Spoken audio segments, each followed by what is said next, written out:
So hello friends, जय हिंद। कैसे हैं आप सब लोग? आई होप आप लोग अच्छे होंगे। जैसा कि आप लोग जानते हैं कि यूपीएसआई का क्लासेस स्टार्ट है, जो कि एक क्लास नंबर 2 रहने वाला है आपका। ठीक है, मूल विधि एंड संविधान का। मूल विधि एंड संविधान में जो हम कल पढ़े थे, जो कि डॉबरी दहेज के बारे में, अभी वही क्लासेस चल रही हैं दहेज के बारे में, चैप्टर नंबर 1। ठीक है, जैसा कि मतलब कि जो दहेज था उसका आप जो सेक्शन था उसमें दहेज में टोटल सेक्शन 10 हैं, 10 धाराएँ हैं। ठीक है, 10 धाराएँ। और पारित कब हुआ था? पारित हुआ था 20 मई 1961 को।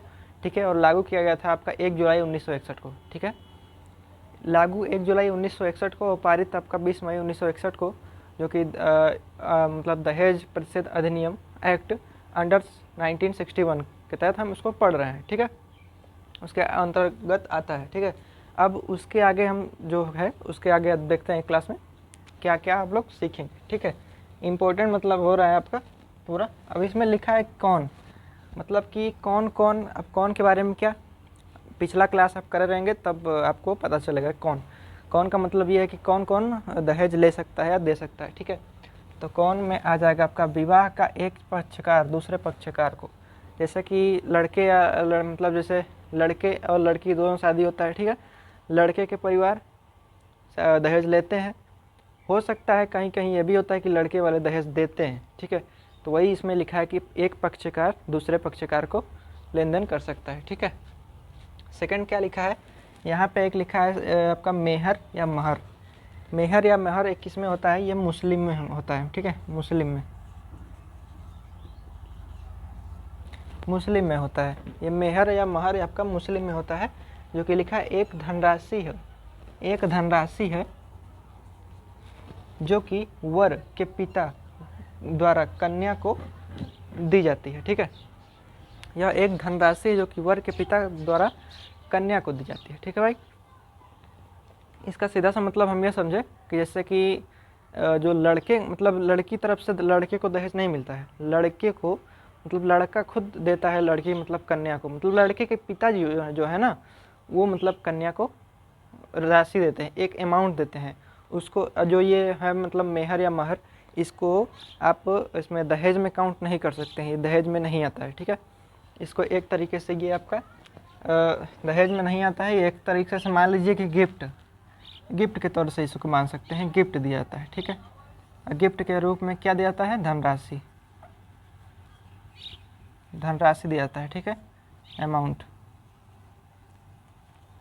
ठीक है, धनराशि देता है, अमाउंट देता है। अब इसके मतलब ये कभी तो स्टार्ट हुआ होगा, कभी कोई केस हुआ होगा, तभी से ये दहेज चल रहा है। तो यह देखिए एक केस हुआ है, ये एक आपका केस है अंडर 1989 SC का मतलब क्या होता है? सुप्रीम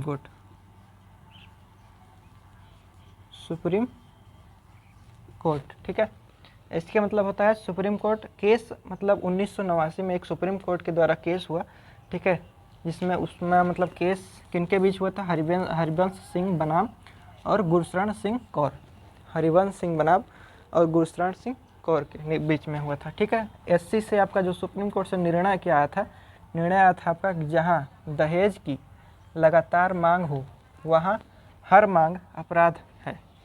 जहाँ दहेज का कंटिन्यूस मांग होता है ना कि हमको शादी करेंगे, हमको मतलब गाड़ी चाहिए या कुछ भी चाहिए। ठीक है, कोई पैसा चाहिए, कुछ भी चाहिए, तो ये मतलब जो मांग है ना ये अपराध है। ठीक है, अब इसके लिए हम देख लेते हैं इम्पोर्टेंट, मोस्ट इम्पोर्टेंट। ठीक है, इम्पोर्टेंट है आपका सेक्शन 3, दहेज लेने या देने के लिए दंड। दहेज लेने या देने के लिए दंड क्या रहेगा? 5 साल तक जेल और 15,000 तक जुर्माना, या यहाँ पे लिख देते हैं हम इसके बारे में, यहाँ पे या शादी के रकम के बराबर। मतलब इसका क्या हुआ कि 15,000 तक जुर्माना या शादी के रकम के बराबर भी जुर्माना लिया जा सकता है, या फिर दोनों। 5 साल का जेल भी हो सकता है। ठीक है, 5 साल की जेल भी हो सकती है और आपका 15,000 तक जुर्माना भी हो सकता है। ठीक है, तो इसको आप एक बार रिवाइज कर लीजिए, फिर देखते हैं नेक्स्ट सेक्शन। देखिए इसमें क्या लिखा है सेक्शन 4 में आपका, ठीक है। सेक्शन 4 हम लोग समझते हैं, सेक्शन 4 के बारे में क्या लिखा है आपका। सेक्शन 4 में लिखा है कि दहेज मांगने के लिए दंड। अब दहेज मांगने के लिए दंड क्या क्या हो सकती है, ठीक है। दहेज मांगने के लिए दंड, आपका दंड क्या हो सकती है कि 6 माह का जेल अंडर सेक्शन 4 के तहत 6 माह का जेल दहेज मांगने के लिए दंड, या 2 साल तक जेल हो सकता है,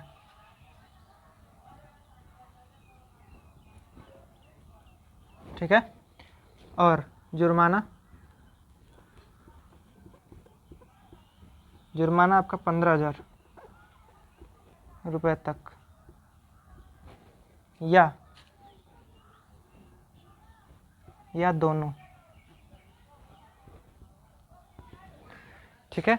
अगर आप दहेज का डिमांड करते हैं, दहेज मांगते हैं, ठीक है, दहेज का आप डिमांड करते हैं, ठीक है, तो आपका 6 माह तक जेल या 6 माह या 2 साल तक जेल हो सकता है, और 15,000 रुपये का आपका जुर्माना लग सकता है। और एक बात, या दोनों हो सकता है, वो डिपेंड करता है कि जज का माइंड उस समय कैसा काम कर रहा है, ठीक है। तो जज का माइंड कैसा काम कर रहा है उसके हिसाब से आपको दंड मिल सकता है, ठीक है। और देखते हैं कि दहेज क्या नहीं माना जाएगा। दहेज में क्या नहीं माना जाएगा, ठीक है। दहेज में क्या नहीं माना जाएगा, सिंपल सी बात आप लोग समझ सकते हैं कि दहेज में क्या नहीं माना जाएगा, ठीक है। दहेज में माना ये नहीं जाएगा कि यदि कोई व्यक्ति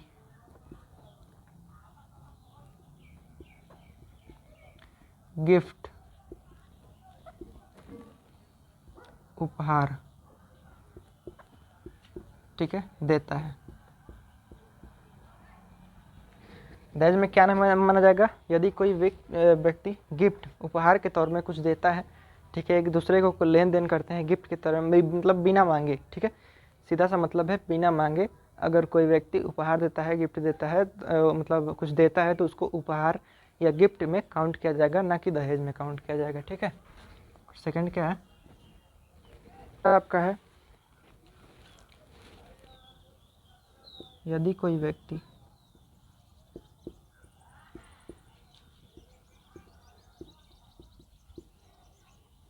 द्वारा, अरे वही बात है, मतलब सेकंड कहो या फर्स्ट कहो, दोनों एक ही बात है। यदि कोई व्यक्ति द्वारा बिना मांगे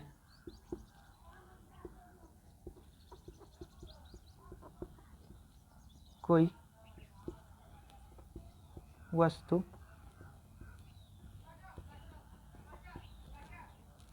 मिलता है तो गिफ्ट में काउंट होगा,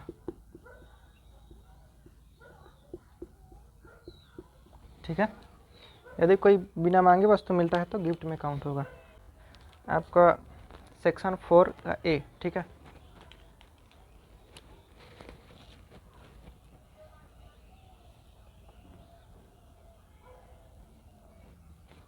सेक्शन 4A, इसमें क्या लिखा है, विज्ञापन से संबंधित, ठीक है।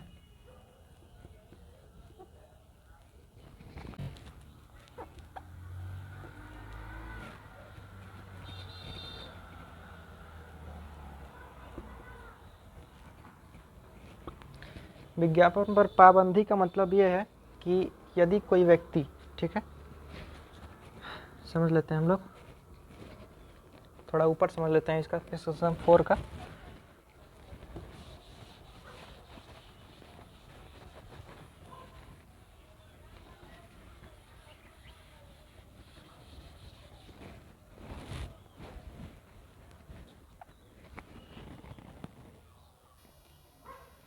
देखिए सेक्शन 4 का ए जो लिखा है ना, आपका सेक्शन 4 का ए जो लिखा है कि विज्ञापन पर पाबंदी, इसका मतलब हम ऊपर समझते हैं, ठीक है। इसका ऊपर मतलब है, ठीक है, नीचे जगह नहीं है, कि यदि कोई व्यक्ति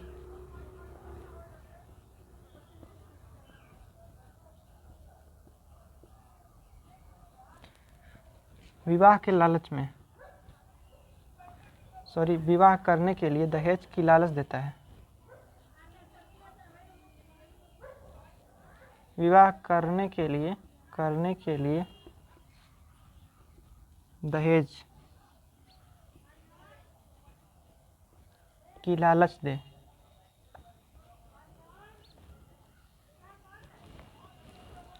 दे तो यह अपराध है, ठीक है। इसके लिए दंड भी सुनिश्चित हुआ है, नीचे लिख देते हैं हम, दंड यहीं पे लिख देते हैं। इसके लिए दंड क्या होगा, इसके लिए दंड होगा 6 माह जेल, 6 माह या 5 साल जेल, 6 माह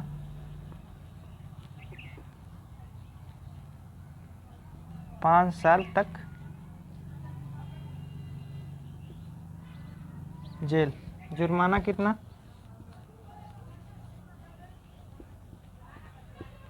जुर्माना आपका 15,000 रुपये, 15,000 रुपये तक, ठीक है। ये आपका सेक्शन 4A तक कंप्लीट हुआ है, सेक्शन 4A तक कंप्लीट हुआ है, ठीक है। आई होप आप लोग को समझ में आया होगा।